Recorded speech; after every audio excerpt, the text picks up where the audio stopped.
Today's guest is Jim Kunkle. He's a key account manager at AkzoNobel. So Jim, thank you for coming back on the show. Tats, it's so great to be here. I really enjoy not only listening to Specified, but also watching Specified and the other content that you also put out there. So great job. I really get a lot of enjoyment out of it. Yeah, no, thank you, Jim.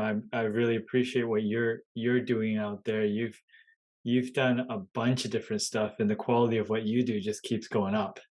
Oh, thank you so much. I took a lot of inspiration from watching you, listening to you, and also the opportunity that you and I have had to collaborate and to work together on multiple things, being audio events or podcasts and things like that. So I thank you greatly. Yeah, thank you so much. Now, tell me, since we last did our episode, what has changed? Well, some of the things that have changed for me, I have a new position. I work for a coating manufacturer, a big global coating manufacturer right now. And then I launched the Coatings Talk uh, podcast, vodcast, and other content I've been doing. But most recently, I really had taken a lot of inspiration on digital transformation coming out of the pandemic. And so now my passion is the digital revolution. So I've created a channel and I'm also putting out content on multiple platforms regarding digital transformation, digital business initiatives, artificial intelligence, in a way small and medium sized businesses can capitalize on really the it's revealing itself right now, the digital revolution that we're currently in. So I want to help educate people and inform people what's coming. Yeah, so with working with a large company, I know that they, I guess, are utilizing you to, spread message and educate. How does that work? Not every large organization embraces this at this point. How does it come together? How does your personal interests interact with your company and work interests? So the beautiful thing of where I work for International Paint, which is a brand under AkzoNobel. And the nice thing that I have is that my coatings talk is independent of it and it is supported by International. And I'm also currently working on launching a international innovations vodcast, podcast, and other content that will come out from the company representing the brand. So that's something to look forward to. So I really appreciate having a company that's kind of said, "Hey, we're okay with what you do. We know what you do. We've seen it, but we also want to utilize you to be out there to spread information, to help educate and inform." And then in my role and capacity, I work on a team that we focus on the owner's specifications. And so the more we can do to help educate the owners out there regarding corrosion issues, and then how coatings can really come to play and help protect not only infrastructure, but any type of asset, any type of product, any type of material. That's important because a lot of times people don't realize exactly what protective coatings and linings and other type of coating systems, even roof coatings, for example, they really don't fully understand exactly what it can do to extend the life cycle of an asset, but also when it comes to that, just that protection of that asset or that product, why it's so critical to have protective coatings, linings, and industrial paint and other things like that. Yeah, and you mentioned audio only form, which not everyone does, but tell me about your choice of uh, keeping that and growing that. So I've really deeply embraced LinkedIn audio. The only downside to LinkedIn audio is it does not, there's not an archive recording.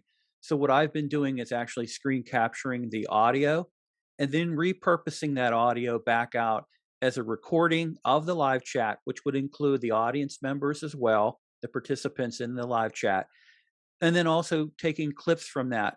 In the sound bites, the clips could be a minute or 2 minute long, but they're really helpful and they're impactful. And so, what I like about audio is that it gives the opportunity when you have participants, they're not nervous, they're not scared because they're not on camera. And they have an opportunity to really kind of express themselves either from experience or their background, their knowledge or education.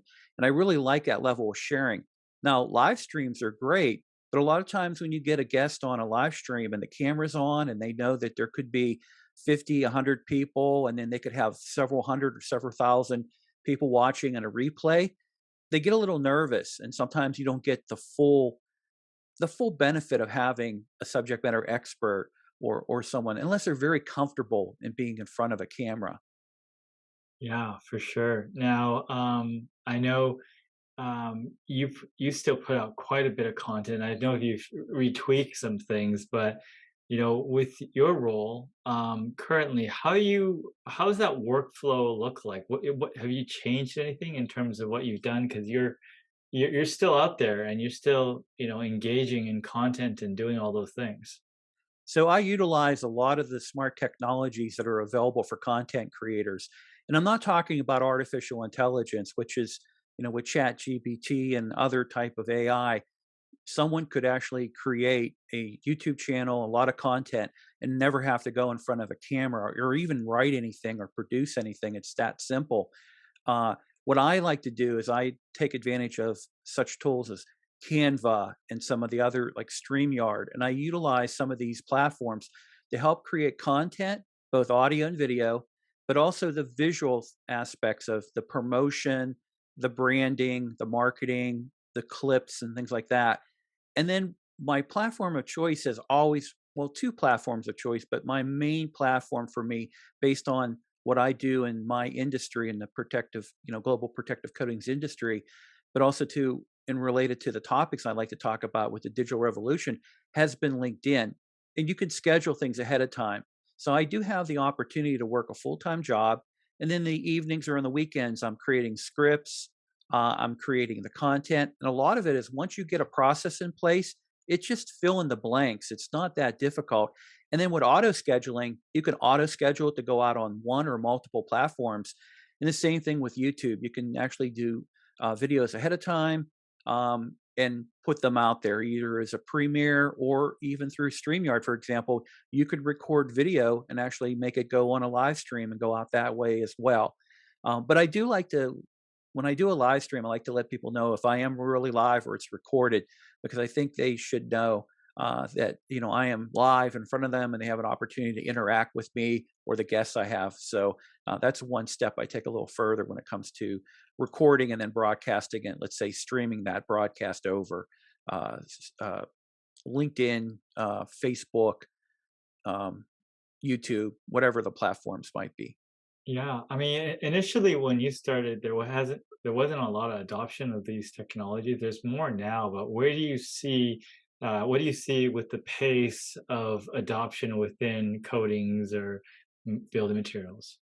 Well, in relation to the global protective coatings and the corrosion and building materials industry, there is such a big void of information content. And what I mean by that is a lot of times you can look at any industry that you and I kind of work in around or work directly in.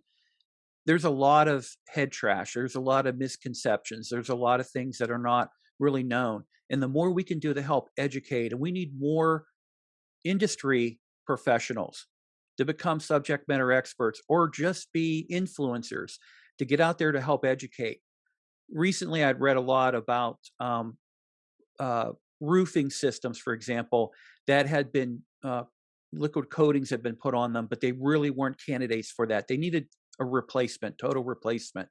And so when you read things like that and you see that there are owners out there that are getting taken advantage of, it makes you a little angry, because what you want to be able to do is help educate those owners so they understand here are 3 or 5 things that you need to make sure you get strong, solid answers on. And having a little bit of testing and a little bit of information is not going to hurt you, because it's going to help you make the right decision. And so that's what I see with the industry going. I think we need to see more influencers out there in coatings, corrosion, and building materials, but also too, I think the companies. And what I like about content, you can be a small or medium-sized business. If you are delivering content out there, or if you're embracing digital technologies, you have an advantage where you are a little bit more nimbler and you can be faster and you can actually be more creative than some of these large Fortune 1,500 companies out there, which are very slow, but they have a lot of marketing money. But you can take advantage of some of these technologies and actually create great content that people will consume, and it will benefit you in the long run, both revenue and opportunities when it comes to profits and markets. Yeah. What particular going to the digital side trends or things that you're really passionately tracking in that side? So what I'm tracking is going to be more related to both digital content and taking going a step above beyond the website and looking at other type of technologies out there. Maybe companies you could go through app development. There's a lot of other things that you could do as well. But also, I think when it comes to embracing some of those newer digital systems that are coming on, when it comes to customer relationship management, when it comes to uh, billings and invoicing and things like that. There's a lot of things out there that can help you streamline your company. And I'm not talking about eliminating jobs. Right now, a lot of industries are having difficulty not only finding labor, but also skilled professionals to be able to work some of these jobs. And so, what we need to be able to do is be adaptable, where we can embrace some of these technologies that can help us. Some of them will be internet based. Some of them might be more program based that are housed on your server. But a lot of times when you look at these digital upgrades for a company, it will benefit a company in the long term. The ROI is actually a lot shorter than totally reinventing yourself or trying to leapfrog into a larger market. Take advantage of some of these digital technologies to help you achieve that. Now, the content creation side, what do you see in the next 3 to 5 years? What are the things or the adaptations we're going to have to make to be effective going forward? Well, the next evolutionary step with content, there's two aspects of it. First off, AI will put a lot of pressure on the human content creators to become a little bit more craftier, a little bit more dynamic. And I think that AI will force that, which will be great because what it'll do is the better quality content providers will actually be able to step up. Same thing with the influencers. They'll be able to step up and take the challenge. The other thing is we're going to be moving into Apple just had released regarding their new VR system. We're going to be going into digital content that you're going to be putting on your Oculus or whatever your visor is, and you're actually going to be what's called immersive content. So you'll be able to be on that rooftop and you'll be delivering your content and the people will be able to interact with that. And it also too, when you're working in a virtual realm like that, now all of a sudden you have the ability to be a little bit more interactive, but also too you can be a little bit more dynamic because you physically don't have to be on a rooftop. It's the same thing when we're looking at Google Earth, where they're talking about now, where you'll be able to go to a foreign city and be able to walk down the streets, interact with others that are within virtual that virtual world, and also to learn a little bit more about the culture, learn a little bit more about what is around you, and also to opportunities to experience new things without really leaving your home. Now that can be bad, but I think that can be really great because I can't afford to go to every metropolitan city in the world. But it would be great if I had the opportunity to do something virtually to learn a little bit more about some international city that I probably maybe never will get to be able to get on a plane and fly to because of the expense. Yeah, I mean, you mentioned possibly bad. What are the things people have to be careful with all this new technology? What are some things to keep in mind? So the big thing is going to be what people kind of term and all the terms used a lot of deep fakes. So you have to be very careful because you could have scammers, you could have people who might be looking to do nefarious things that will use content, use influencer techniques to be able to take advantage of people. So, and that can be very difficult. So, I think that what will end up happening is you're going to have content creators that will have their followers, they'll have their subscribers, whatever it'll be. And I think that the people will kind of focus a little bit more on that person more so than going out and doing general searches for content. They're going to believe Tats and Jim Kunkle over an unknown entity out there that could be a deep fake making everything it's Hmm. false and things like that. I So guess there'd probably be a bigger emphasis on verified accounts, huh? Yeah, verified is going to be real important as well. And even that can be difficult. I don't know if you saw over the past 6 to 8 months where you had big YouTubers that even through a two-step verification process, hackers were still able to hijack their channels and take over. And we're talking about some of these were with million plus subscribers. So, even a big content producer um, can get scammed or have their hijacked as well.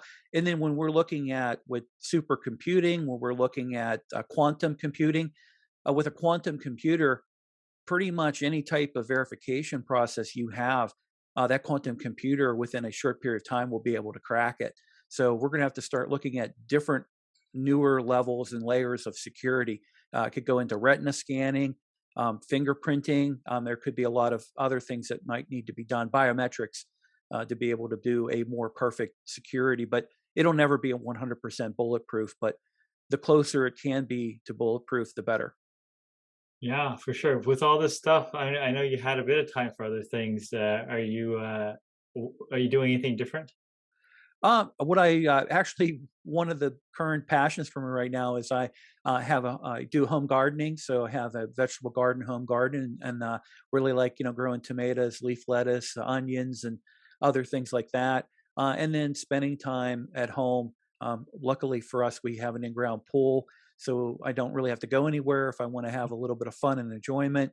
And then being an empty nester now, we do have the ability to travel, but we pretty much have been kind of putting it away for retirement. So we haven't done any crazy major trips or anything like that. Yeah, I mean, Jim, is there anything I haven't covered but you wanted to talk about? Well, what I'd like to kind of a closing message for everybody is to, really understand that, coming out of the pandemic, our world has totally changed. And so now where we were talking about a year ago or less than a year ago about chat GBT and about AI artwork and everything like that, we are right now in a quick revolution that's going on. And it's every day, it's every month, it's advancing so rapidly. And we're probably another year or two or so out from when we really start talking about artificial intelligence at an alarming area. Now, that being said, you have Elon Musk and you have others putting warnings out there, Steve Wozniak and others. AI is going to be a bigger benefit to us than anything. We just have to be able to handle its evolution. And at the beginning, it's going to be important. So when we look at ethics, when we look at the rules of engagement with AI, and also looking at how AI can be used against us. And I'm not talking about AI coming against us. I'm talking about others doing nefarious things, the hackers and other people that could do things. We need to be able to kind of think that way and to be able to react that way. So for me, I think we need to embrace AI. We need to look at robotics and things that are coming because it's the future and we can't stop the future. All right. Thank you, Jim. Thank you, Tats. I really appreciate this. And everyone who's watching this or listening to this, if you're not subscribed, make sure you subscribe to Tats Specified and check out all his content and other posts that he does as well. All right. Thank you, Jim. And make sure you check out Jim's stuff. He continues to improve and put out great content. Thank you very much.